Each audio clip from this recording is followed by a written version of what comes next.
ഒരു കുട്ടിയെ കൊല്ലുന്ന സന്ദർഭമുണ്ട്, ഒരു മതിൽ നിർത്തിക്കൊടുക്കുന്ന സന്ദർഭമുണ്ട്. അതേപോലെ തന്നെ പല രൂപത്തിലുള്ള സംഗതികളും 2-3 നടക്കുന്നുണ്ട്. ഞാൻ എൻ്റെ സമയത്തിന്റെ പരിമിതി കൊണ്ട് ഞാനത് വിശദമായി പറയുന്നില്ല. അതിലെ പാഠം മാത്രം പറയട്ടെ.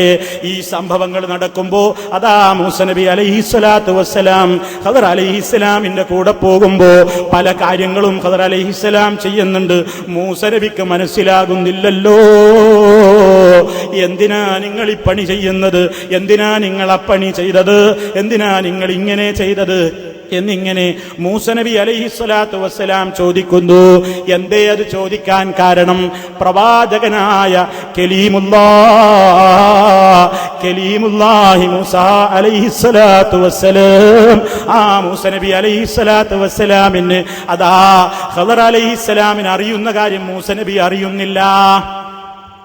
മൂസാ നബിയാണ്, പക്ഷേ മൂസ നബി അലൈഹിസ്സലാം ഖദർ അലൈഹിസ്സലാം അറിയുന്ന കാര്യങ്ങൾ അറിയുന്നില്ല. പിന്നെ ഖദർ അലൈഹിസ്സലാം അവസാനം ഈ 3 കാര്യങ്ങളുടെയും ഉദ്ദേശം ഇന്നതാണെന്ന് വിവരിച്ചു കൊടുത്തപ്പോഴല്ലേ മൂസ നബി അലൈഹിസ്സലാമിന് സംഗതിയുടെ കിട്ടൻസ് പിടികിട്ടിയത്, സംഗതിയുടെ രഹസ്യം മനസ്സിലായത്. ഈ കഥകൾ, ഈ ചരിത്ര സത്യങ്ങളെ പരിശുദ്ധ ഖുർആനിൽ നിന്നെടുത്തുകൊണ്ട് മുജാഹിദുകൾ പ്രഭാഷണ വേദികളിലൂടെ ചോദിക്കാറുണ്ട്, ലേഖനങ്ങളിലൂടെ ചോദിക്കാറുണ്ട്. അപ്പോൾ നിൽക്കക്കള്ളിയില്ലാതെ വന്നല്ലോ, ഒരു നബിയല്ലേ മറഞ്ഞ കാര്യം അറിയാതെ വന്നിരിക്കുന്നത്. ഇവിടെയാണെങ്കിൽ ഔലിയാക്കന്മാരെ സംബന്ധിച്ചു പോലും മുഴുവൻ പറയുന്നത് അതാ അവർക്കൊന്നും ഒരു പ്രശ്നമല്ലല്ലോ, അവർക്കൊന്നും ഒരു ബുദ്ധിമുട്ടില്ലല്ലോ, അവരെന്താഗ്രഹിച്ചാലും അത് കാണുന്നല്ലോ, അവരെന്താഗ്രഹിച്ചാലും അത് കേൾക്കുന്നല്ലോ, അറിയുന്നല്ലോ. കുപ്പിയാകത്തുള്ള വസ്തുവിനെ പോലെ കാൺമാൻ ഞാൻ ഇങ്ങടെ കൽബകം എന്നോവർ, കണ്ണിൽ കാണാത്തതും കൽബകത്തുള്ളതും കൺകൊണ്ട് കണ്ട പോൽ കാട്ടി പറഞ്ഞോവർ. കൺകൊണ്ട് കണ്ടതും അല്ലാത്തതുമൊക്കെ അവർക്ക് തുല്യമാണ്. ഹൃദയത്തിന്റെ രഹസ്യങ്ങൾ വരെ അവരറിയുള്ളവരാണ്. അങ്ങനെയല്ലേ പ്രചരിപ്പിച്ചു കൊണ്ടിരിക്കുന്നത്. ആ കക്ഷികളുടെ തലമണ്ടയിലേക്ക് വലിയ ഒരു മുട്ടൻ വടിയാണ് ഈ ആയത്ത്. മൂസ നബി അറിഞ്ഞോ? മൂസ നബിക്ക് എന്തേ ഖിദർ അലൈഹിസ്സലാം അറിഞ്ഞ രഹസ്യങ്ങൾ അറിയാതെ പോയി? എന്തേ ആ ഗൈബ് മൂസ നബി അറിയാതെ പോയി എന്ന് ചോദിച്ചപ്പോ ഉത്തരമില്ലാതെ വന്നാൽ തങ്ങളുടെ ആശയങ്ങളെ സ്ഥിരപ്പെടുത്താൻ എന്ത് കളവും പറയാൻ മടിയില്ലെന്ന് നിങ്ങൾക്ക് ഈ നാദാപുരത്തെ പ്രസംഗങ്ങളില്ലെന്ന് തന്നെ ബോധ്യമായിട്ടില്ലേ? മുസ്ലിയാരുടെ പ്രവൃത്തികളില്ലെന്ന്. അതല്ലേ ഇന്നലെ കേൾപ്പിച്ചത്. കൊടികുത്തു നേർച്ചയുണ്ടോ എന്ന് ചോദിച്ചപ്പോ ഏത് കൊടിയാ കുത്താത്തറന്ന് ചോദിച്ചില്ലേ? ഏത് രാഷ്ട്രത്തിന്റെ കൊടിയാ ഇല്ലാത്തറന്ന് ചോദിച്ചില്ലേ? അങ്ങനെ എമ്പാടും നിങ്ങൾ കേട്ട് കഴിഞ്ഞതാണ്, ഞാൻ ആവർത്തിക്കുന്നില്ല. പക്ഷേ നിങ്ങളൊന്ന് ചിന്തിച്ചു നോക്കൂ.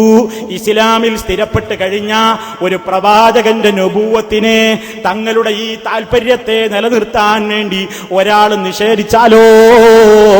ഇസ്ലാമിൽ അയാൾക്കുള്ള സ്ഥാനം എന്താണെന്ന് പഠിച്ചിട്ടുണ്ടോ?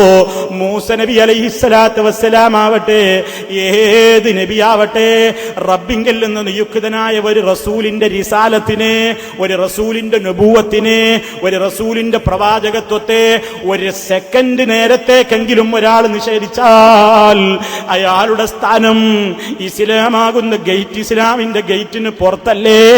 അവർക്ക് ഇസ്ലാമിൽ സ്ഥാനമുണ്ടെന്ന് ആരാ പറയുക?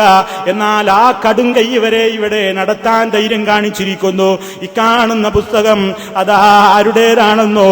ജുമുഅ ഒരു പഠനം എന്ന പേരിൽ അറിയപ്പെടുന്ന അതാ MK ഇസ്മായിൽ മുസ്ലിയാർ നെല്ലിക്കുത്തി ഇസ്മായിൽ മുസ്ലിയാർ എഴുതിയ ജുമുഅ ഒരു പഠനം എന്ന പുസ്തകത്തിൽ കാണാം.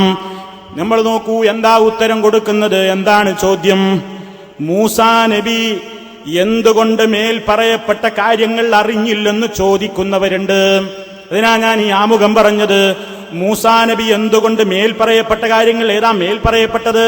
ഖദർ അലൈഹിസ്സലാമിന്റെ കൂടെയുള്ള യാത്രാ മധ്യേ മഹാനവറുകൾക്ക് അറിയാതെ ചില കാര്യങ്ങൾ ഉണ്ടായല്ലോ. അത് ഖദർ അലൈഹിസ്സലാം പിന്നെ പരിചയപ്പെടുത്തി കൊടുക്കേണ്ടി വന്നല്ലോ. അപ്പോഴല്ലേ മൂസ നബി അത് അറിഞ്ഞുള്ളൂ. എന്ന് മൂസാ നബി എന്തുകൊണ്ട് മേൽ പറയപ്പെട്ട കാര്യങ്ങൾ അറിഞ്ഞില്ലെന്ന് ചോദിക്കുന്നവരുണ്ട്. മറുപടി ഇതാണ്, പിടിച്ചോ.